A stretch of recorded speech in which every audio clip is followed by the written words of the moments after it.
गांव भगवानपुर में। सर आप ही के क्षेत्र में तो बाबा साहब का मूर्ति तोड़ दिया गया है, सर इस पर क्या कहिएगा?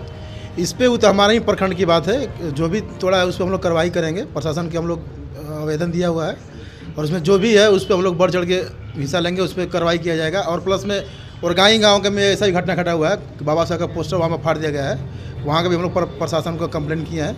अगर वो उस पर कार्रवाई नहीं कुछ करेगी प्रशासन तो हम लोग उस पर एक्शन बढ़ चढ़ कर लेंगे, उसमें जो भी हो सकती है। क्या अभी तक कुछ आश्वासन मिला है प्रशासन से कि नहीं मिला? प्रशासन कार्रवाई कर रही है अपना, बोले कि हमको टाइमिंग मांगा है कि कब तक इंक्वायरी कर देते हैं, क्योंकि करने वाला तभी तो पता नहीं चला कौन किया है। और कोई अपना समाज का है कि कोई अलग समाज का है, बाबा साहब सबके किया है।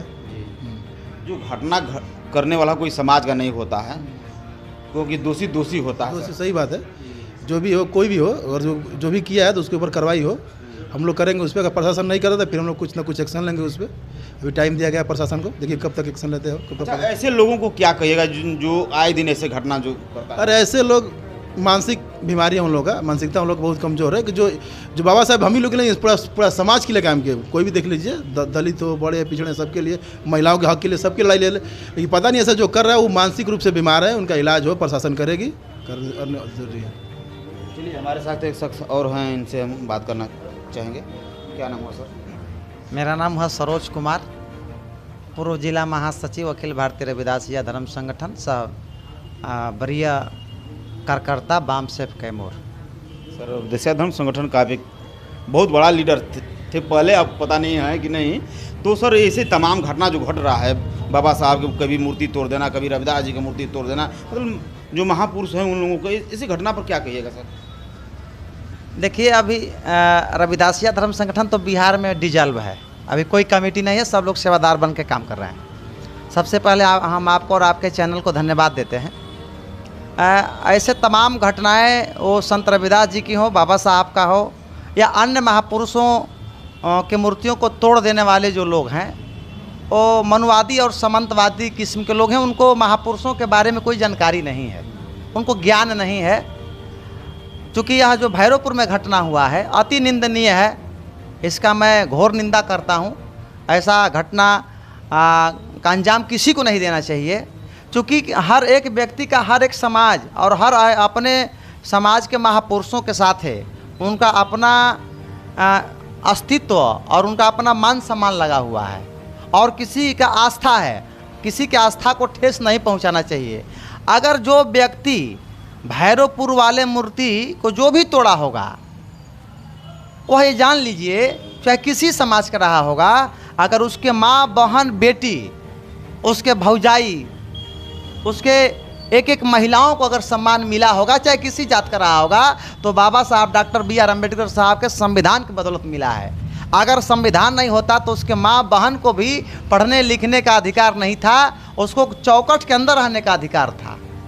इसलिए उसको भी इस बात को सोचना चाहिए कि अगर बाबा साहब नहीं होते तो हमारी भी माँ बहन चौखट के अंदर होती।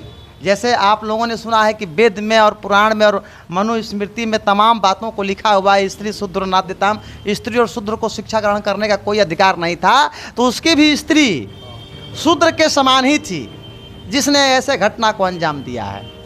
और पुलिस प्रशासन से मैं आग्रह करूँगा कि त्वरित कार्रवाई करते हुए जो भी दोषी व्यक्ति हों उनके ऊपर कानूनी कार्रवाई हो, और बाबा साहब का वह मूर्ति पुनः स्थापित पुलिस प्रशासन के द्वारा, शासन प्रशासन के द्वारा, सरकार के द्वारा कराया जाए। चूँकि ऐसी घटनाएं कैमूर में, जैसे दुर्गावती में बाबा साहब का मूर्ति तोड़ दिया गया, रामगढ़ में बाबा साहब का चौक था, वहाँ भी उनकी अंगुलियाँ तोड़ दी गई थी, और तमाम जैसे कुड़ारी में रविदास जी को उखाड़ करके कुआं में डाल दिया गया था।